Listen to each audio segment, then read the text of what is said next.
Hello friends, welcome to my channel Learn Live and Explore with Shanmugh. So previous గా మనం circles లో ఒక first model లో 2 questions solve చేసాం. So అదే మోడల్ లో ఇప్పుడు లాస్ట్ క్వశ్చన్ సాల్వ్ చేద్దాం. So let's get started. So ఇప్పుడు ఒకసారి ఇక్కడ మీకు క్వశ్చన్ డిస్ప్లే చేస్తున్నాం చూసారా, ఈ క్వశ్చన్ అన్నది ఇవాళ సాల్వ్ చేద్దాం. ఒకసారి క్వశ్చన్ చెబుతా.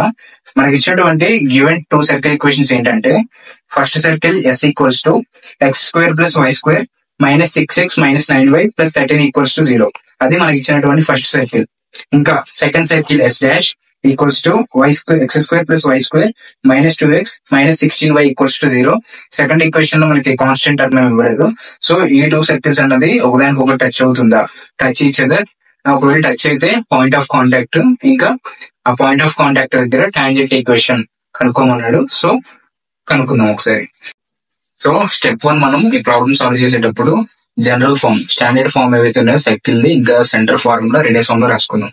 సో ఇక్కడ మీకు డిస్ప్లే చేస్తుంది ఏదైతే ఉందో ఇది general form of a circle. అది వచ్చేసి x² plus y² plus 2gx plus 2fy plus equals to 0. General form of a circle అలా ఉంటది. ఇంకా మనకి సర్కిల్ కి వచ్చేసి centre minus g minus f c equals to, and radius వచ్చేసి √g² plus f² minus c. So ఇవి మనకి standard forms, అంటే సర్కిల్ అంటే ఉంటుంది జనరల్ ఈక్వేషన్, సర్కిల్ సెంటర్, ఒక రేడియస్, ఈ విధంగా ఈ ఫార్మ్ లో యూస్ చేసుకుని కనుక్కోవచ్చు. సో ఇవి యూస్ చేసుకుని మనం ఇందులో డిస్ప్లే చేసినటువంటి 2 సర్కిల్స్ కి సెంటర్ ఇంకా రేడియస్ కనుక్కుందాం. ఇప్పుడు మనం ఫస్ట్ సర్కిల్ సెకండ్ సర్కిల్ కి సెంటర్ ఇంకా రేడియస్ కనుక్కుందాం. సో ఇప్పుడు ఫస్ట్ సర్కిల్ యొక్క సెంటర్ రేడియస్ కనుక్కుందాం. ఇక్కడ మీకు డిస్ప్లే చేస్తున్నా ఆల్రెడీ నేను ఫస్ట్ సర్కిల్ యొక్క సెంటర్ ఇంకా రేడియస్. సో ఫస్ట్ సర్కిల్ మనకి ఇచ్చింది ఏంటంటే x² plus y² minus 6x minus 9y plus 13 equals to 0. ఇది మనకి ఇచ్చినటువంటి ఫస్ట్ సర్కిల్. దీన్ని ఇందులో చూపించినటువంటి general form of equation of circle తో కంపేర్ చేస్తే మనకి g ప్లేస్ లో వాల్యూ వచ్చేసి 2g ఈక్వల్స్ టు మైనస్ 6, ఇంకా 2f వచ్చేసి మైనస్ 9. సో మనం అక్కడ సాల్వ్ చేస్తే g1 ఈక్వల్స్ టు మైనస్ 3 వచ్చింది మనకి ఇక్కడ. ఇంకా f1 వచ్చేసి మైనస్ 9/2. మనకి సర్కిల్ సెంటర్ ఫార్ములా ఏంటి, minus g minus f. So ఇక్కడ మనకి ఫస్ట్ సర్కిల్ సెంటర్ కాబట్టి g1 f1. So minus g1 minus f1. Minus g1 అంతప్పుడు 3 అవుతుంది, మైనస్ f1 వచ్చేసి 9/2. So first circle centre c1 equals to 3, 9/2. Second circle, first circle radius చూద్దాం ఇప్పుడు. So radius formula ఏంటి, g² plus f² minus c. ఇక్కడ first circle కాబట్టి g1² plus f1² minus c1. So minus 3 whole square plus minus 9/2 whole square minus 13. దాన్ని solve చేస్తే మనకి √16.25, అంటే approximate గా వాల్యూ వచ్చేసి √65/2. సో ఇది మనకి ఫస్ట్ సర్కిల్ యొక్క రేడియస్. సో మనం ఫస్ట్ సర్కిల్ యొక్క centre c1, first circle radius r1 రెండు కనుక్కున్నాం. సిమిలర్ గా సెకండ్ సర్కిల్ కూడా కనుక్కున్నాం. సో మనం ఫస్ట్ సర్కిల్ యొక్క సెంటర్ ఇంకా రేడియస్ కనుక్కున్నాం. సిమిలర్ గా సెకండ్ సర్కిల్ రేడియస్ సెంటర్ కూడా కనుక్కుందాం. సో మనకి ఇచ్చినటువంటి సెకండ్ సర్కిల్ ఏంటంటే x² plus y² minus 2x minus 16y equals to 0. ఈ సర్కిల్ లో కాన్స్టెంట్ టర్మ్ ఇవ్వలేదు.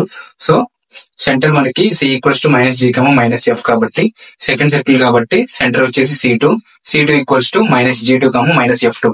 సో దీన్ని మనం జనరల్ ఈక్వేషన్ ఆఫ్ సర్కిల్ తో కంపేర్ చేస్తే మనకి 2g value equals to minus 2, 2f value equals to minus 16. So దాన్ని సాల్వ్ చేస్తే కనుక మనకి g2 equals to minus 1 and f2 equals to minus 8. మనకు కావాల్సింది minus g2 minus f2.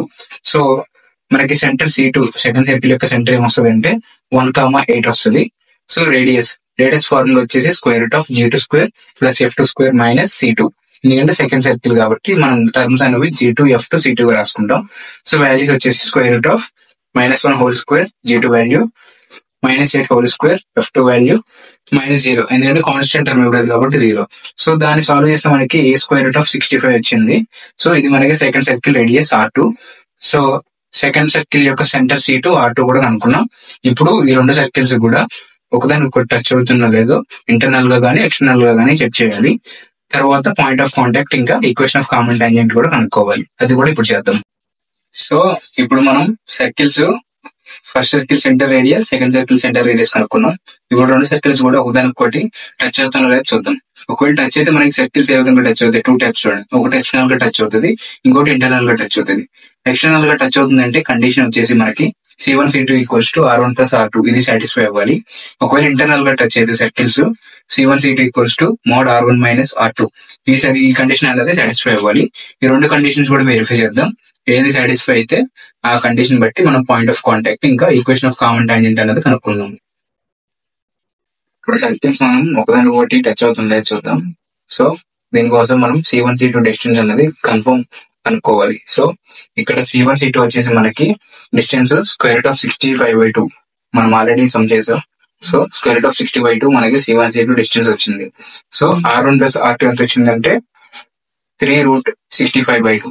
So మనకి C1 C2 not equals to R1 + R2 అంటే circles అనేవి external గా టచ్ అవుట్లా. ఇంకా మిగిలింది ఒక కండిషన్, సర్కిల్స్ అనేవి ఇంటర్నల్ గా టచ్ అవుతున్నాయి చూడాలి. అది వచ్చేసి C1 C2 equals to mod R1 - R2. So mod R1 - R2 value వచ్చేసి √65/2. C1 C2 వచ్చేసి మనకి √65/2. సో రెండు సేమ్ వాల్యూస్ కాబట్టి C1 C2 equals to mod R1 - R2. So ఇక్కడ సర్కిల్స్ అనేవి మనకి ఎక్స్టర్నల్ గా టచ్, ఇది ఇంటర్నల్ గా టచ్ అవుతున్నాయి, ఎక్స్టర్నల్ గా టచ్ అవ్వట్లేదు. ఎందుకంటే ఇంటర్నల్ గా టచ్ అవుతున్నాయి, C1 C2 equals to mod R1 - R2 అనే కండిషన్ సాటిస్ఫై అయింది కాబట్టి.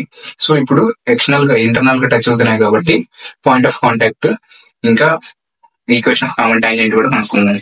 సో మనం ఆల్రెడీ చెక్ చేసాం, సర్కిల్స్ అనేవి మనకి ఇంటర్నల్ గా టచ్ అవుతున్నాయి. సో ఇంటర్నల్ గా టచ్ అవుతున్నాయి కాబట్టి పాయింట్ ఆఫ్ కాంటాక్ట్ అనేది కనుక్కోవాలి. సో పాయింట్ ఆఫ్ కాంటాక్ట్ వచ్చేసి మనకి రేషియోస్ అనేవి ఫస్ట్ రేడియస్ యొక్క రేషియోస్ కనిపెట్టాలి. మనకి ఇక్కడ R1 వచ్చేసి √65/2, R2 వచ్చేసి √65. సో R1:R2 ఎంత అవుతుందంటే 1:2 అవుతుంది. సో మనం ఈ రేషియో R1:R2 రేషియోలో డివైడ్ చేసుకుంటే మనకి ఎక్స్టర్నల్ డివిజన్ ఫార్ములా అని ఉంటుంది. మనకి పాయింట్ ఆఫ్ కాంటాక్ట్ కనుక్కోవడానికి ఆ ఫార్ములా యూజ్ చేస్తే మనకి పాయింట్ ఆఫ్ కాంటాక్ట్ అనేది కనుక్కోవచ్చు. సో అది కూడా, సో ఇక్కడ మీ స్క్రీన్ మీద చూస్తున్నది మనకి P = mx2 - nx1/m - n, my2 - n1/m - n అనేది మనకి point of contact formula. So మనకి x1 = 3, y1 = 9/2 ఈ వాల్యూస్ అనేవి మనం ఫార్ములాలో సబ్స్టిట్యూట్ చేస్తే మనకి x వచ్చేసి 5 వచ్చింది వాల్యూ.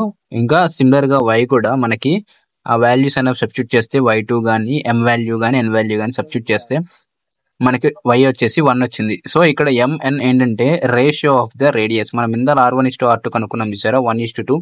సో అందులో R1 m, R2 వచ్చేసి n అవుతుంది.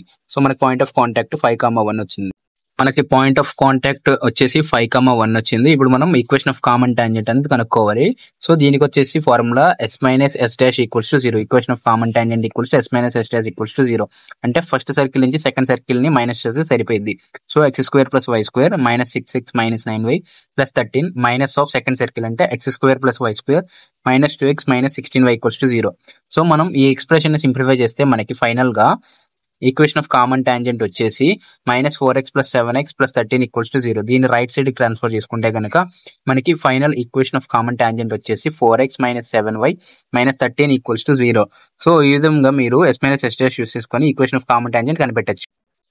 సో ఇది మన ఇవాళ వీడియో వచ్చేసి ఇంతటితో ఈ టైప్ ఆఫ్ మోడల్ నేను క్లోజ్ చేస్తున్నాను. సో మీకు ఏమైనా డౌట్స్ ఉంటే కమెంట్ సెక్షన్ అడగండి. Thank you. Like, share and subscribe.